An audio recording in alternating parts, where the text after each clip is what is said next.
Oi pessoal, essa é a aula 2, parte 1. Vamos começar o assunto da oceanografia geológica. Sem tela verde hoje, é melhor vocês não verem minha cara. Vamos direto ao assunto. Talvez a primeira pergunta que os geólogos, principalmente os marinhos, tenham tentado responder foi: como surgiram os oceanos? É claro, isso tem a ver com a própria história da Terra. E quando se chega nesse ponto, é difícil não navegar pela cosmologia.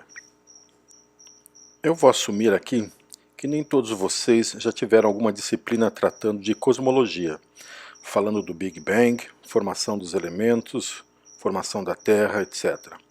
Então eu vou começar um resumo estilo The Flash. Vamos lá. Vamos começar admitindo que o paradigma do Big Bang ainda é a plataforma de trabalho da quase totalidade de astrônomos e astrofísicos da atualidade. Isso não aconteceu sem motivos. Dentre outras teorias que tentam explicar o surgimento do universo, a teoria do Big Bang é a única que forneceu previsões que depois se confirmaram. O marco histórico nessa validação da teoria está indicada neste esquema, onde vamos colocar o foco em um disco azul que vem pouco antes de uma área marcada como Dark Ages, Era das Sombras. Mas isso é só porque ainda não existiam estrelas. E a data colocada ali é de apenas 375 mil anos após o Big Bang. Vamos ver de mais perto aquele disco azul.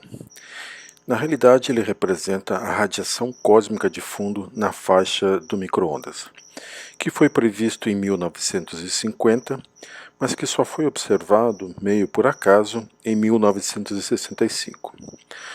Somente em 1992 foi enviado um satélite capaz de tirar uma foto do que resultou ser um subproduto do Big Bang, que surgiu mais ou menos há 375 mil anos depois do Bang. É a foto mais antiga do universo que alguém já conseguiu tirar. Essas medições retiradas dessas imagens são tão importantes que foram enviados 2 outros satélites, cada vez mais sensíveis. Ao longo dessa pesquisa, 4 cientistas foram laureados com o Prêmio Nobel de Física, 2 em 1978 e outros 2 em 2006. Pense numa foto importante. E justamente lá pela época dessa foto, o universo já estava resfriado o suficiente para que prótons e elétrons se organizassem formando os elementos primordiais do universo. Hidrogênio, principalmente em menor escala hélio e lítio. Olhando assim, a gente não imagina a saga humana que foi chegar a essa imagem. Muitas vidas dedicadas à ciência desde o século XVII. Gerações sucessivas de cientistas construindo o nosso entendimento do universo, para, entre outras coisas, deduzirmos como surgiu o hidrogênio, a matéria-prima de todos os outros elementos. Bem, até agora temos o hidrogênio. Ainda precisamos do oxigênio para termos água do mar. Demorou ainda cerca de 400 milhões de anos para o hidrogênio se acumular em nuvens. Em alguns pontos dentro destas nuvens, a densidade de hidrogênio começou a aumentar. Quanto maior a concentração de hidrogênio, maior o poder de atração e captura de mais hidrogênio. E assim se formaram as protoestrelas. Algumas destas protoestrelas não tinham massa suficiente para gerar muito calor e pressão no seu interior. Mas em algum momento, uma destas protoestrelas ficou tão grande e os átomos de hidrogênio estavam tão comprimidos e aquecidos que se iniciou uma reação de fusão nuclear, que a grosso modo seria o contrário de uma fissão nuclear, mas que igualmente libera grande quantidade de energia. E assim foi dada a ignição da primeira estrela no firmamento. Este deve ter sido um momento espetacular em um universo que só conhecia a escuridão. A ignição de uma estrela é um processo explosivo, de forma que material superaquecido é ejetado em todas as direções e, eventualmente, provocando a ignição de estrelas menores, sem condições de iniciar a própria reação de fusão nuclear.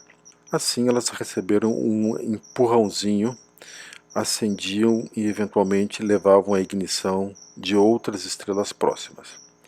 Assim o céu começou a se iluminar em uma reação em cadeia.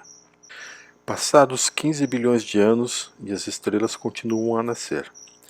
Os astrônomos conhecem bem alguns locais onde isso acontece, como na nebulosa da Águia, a representada aqui. Essas nebulosas são também chamadas de berçários de estrelas.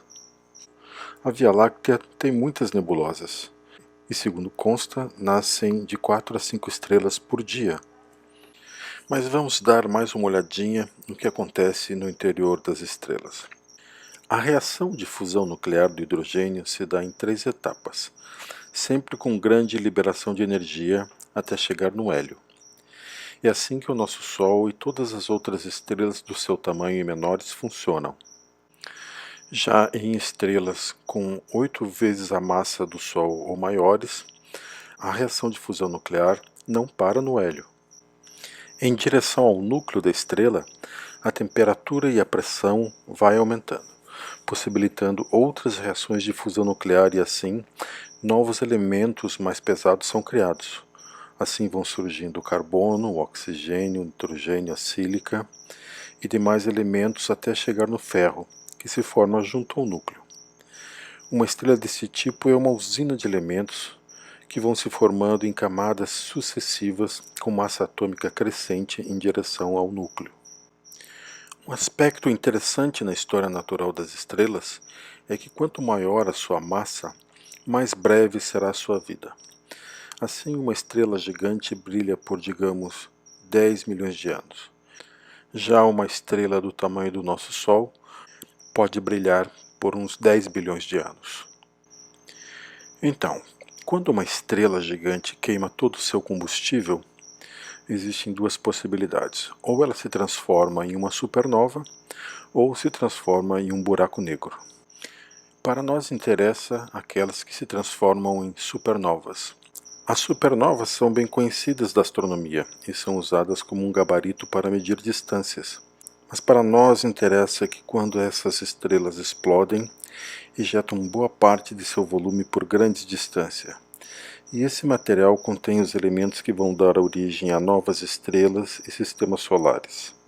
Então, passados aproximadamente 10 milhões de anos depois do Bang, já existiam todos os elementos químicos e em quantidades suficientes para fazer um planeta igual à Terra. Será? Não, não ainda. Falta a água. Na nuvem da supernova se forma espontaneamente a hidroxila, que é uma molécula feita de um átomo de hidrogênio e outro de oxigênio.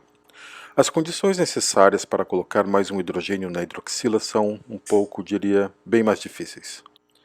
E eu digo isso porque na realidade são necessárias 2 supernovas para se fabricar água. Eu vou explicar. Neste trabalho de 2018, cientistas testam em supercomputadores a ideia de que uma onda de choque produzida pela explosão de uma supernova, ao passar pela nuvem de uma outra supernova anterior, produziria as condições de temperatura e pressão para a formação da água. E deu certo. Nesta imagem, vemos a onda de choque em um plano marrom passando através de uma nuvem e criando as condições para a formação da água, mostrado em azul. A hipótese da segunda supernova é consistente com outra hipótese, de que somente a explosão de uma supernova poderia fornecer movimento à primeira nuvem e assim todo o material se organizaria em um disco, gerando um ambiente favorável para a formação de sistemas solares. Meu, quanto trabalho para fazer um planeta igual à Terra. Pelo menos 3 estrelas gigantes. Uma que se transformou em buraco negro e formou o centro da nossa galáxia.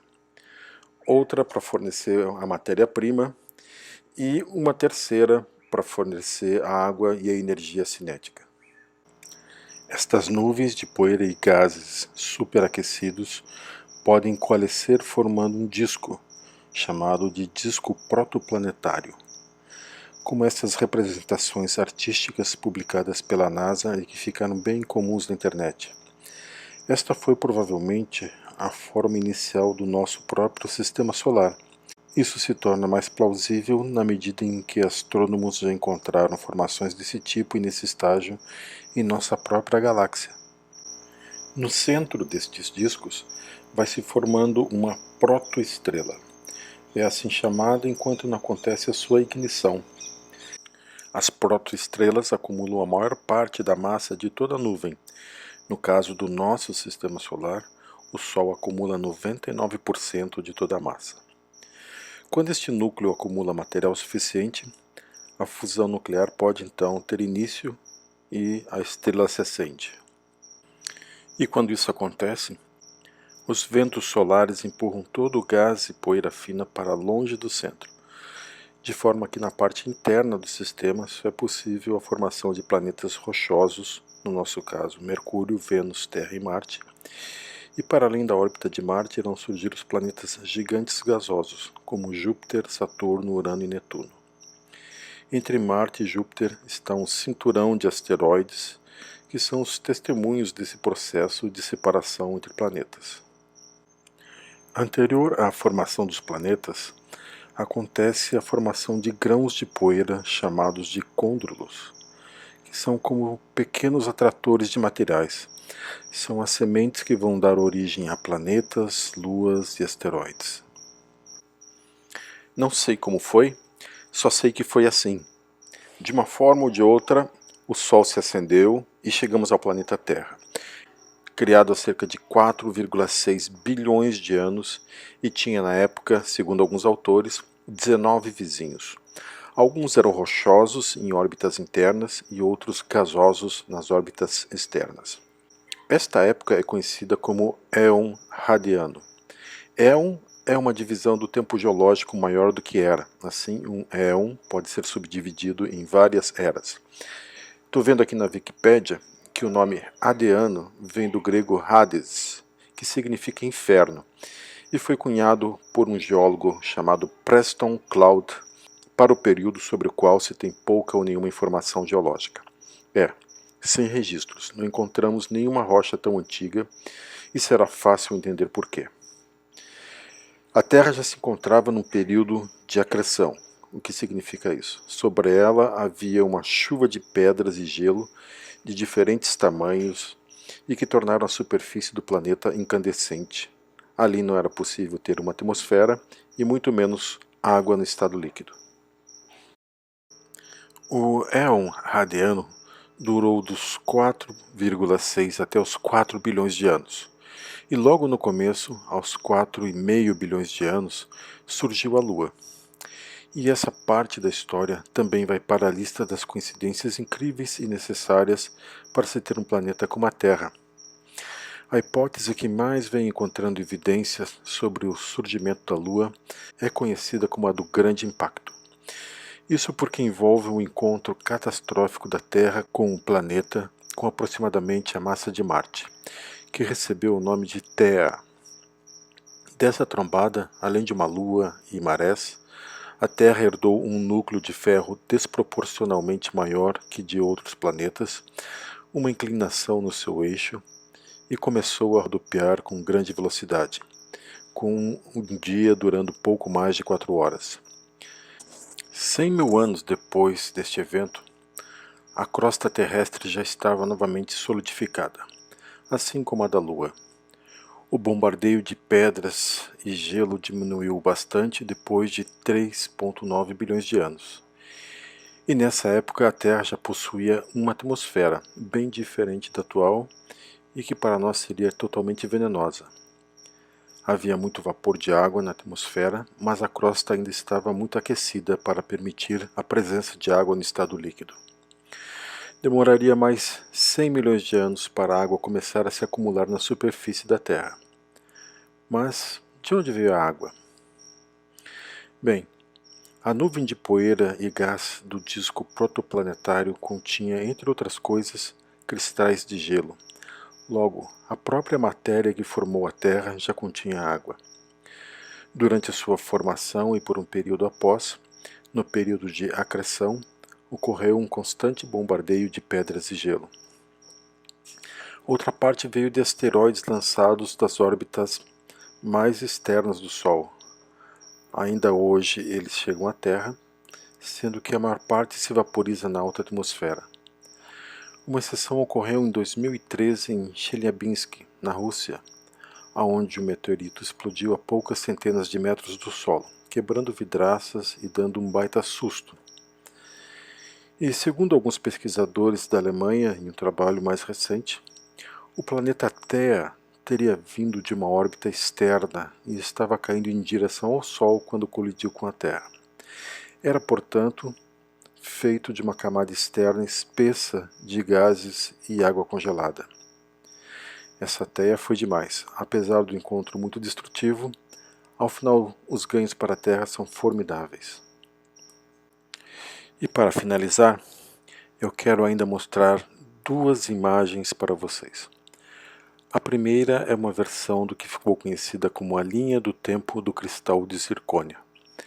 Recebeu este nome porque a descoberta desse cristal foi muito importante no ordenamento de eventos geológicos. Um pequeno cristal de zircônio encontrado na Austrália mostrou ser a rocha mais antiga da Terra encontrada até o momento. A datação por métodos diferentes chegou a 4,4 bilhões de anos, indicando que o planeta já não era coberto por uma camada de lava há apenas 160 milhões de anos após a sua criação e há menos de 60 milhões de anos após a formação da Lua. Isso confirmou que a Terra já possuía uma hidrosfera antes de 4,3 bilhões de anos, que era o paradigma anterior. E também que provavelmente a vida deve ter surgido logo em seguida. Esse logo em seguida é geológico, certo, pessoal? Outro exemplo, a rocha sedimentar mais antiga foi datada em 3,8 bilhões de anos. E rochas sedimentares só se formam em meio aquático. E nessa amostra em particular, haviam traços de substâncias indicadoras de atividade biológica. Então essa amostra se tornou um marco do início da vida na Terra. O fóssil mais antigo foi datado em 3,5 bilhões de anos, filamentos de bactérias ou algo semelhante, e assim por diante. O que surpreende bastante nessa linha do tempo é que a vida na Terra surgiu bem cedo. A maior parte da existência do planeta tem sido com uma biosfera. O outro gráfico tem a ver com a evolução da atmosfera. Os registros mais antigos remontam a 4,4 bilhões de anos, que coincidem com a época do cristal de zircônio. A atmosfera deveria ser muito quente, boa parte da água do planeta estava no estado de vapor, chegando a ocupar 25% do volume total dos gases. Havia muito gás carbônico e metano. Poucas formas de vida atuais conseguiriam viver sob tais condições. O oxigênio começou a aparecer há 2,5 bilhões de anos, data da invenção da fotossíntese. E não muito tempo depois disso, a vida invadiu os continentes. E aqui estamos nós, vivendo nessa bolinha cheia de água e com uma história tão difícil e complicada. É impossível não sentir admiração. Espero que sejamos sábios o suficiente para podermos continuar por aqui por mais alguns éons.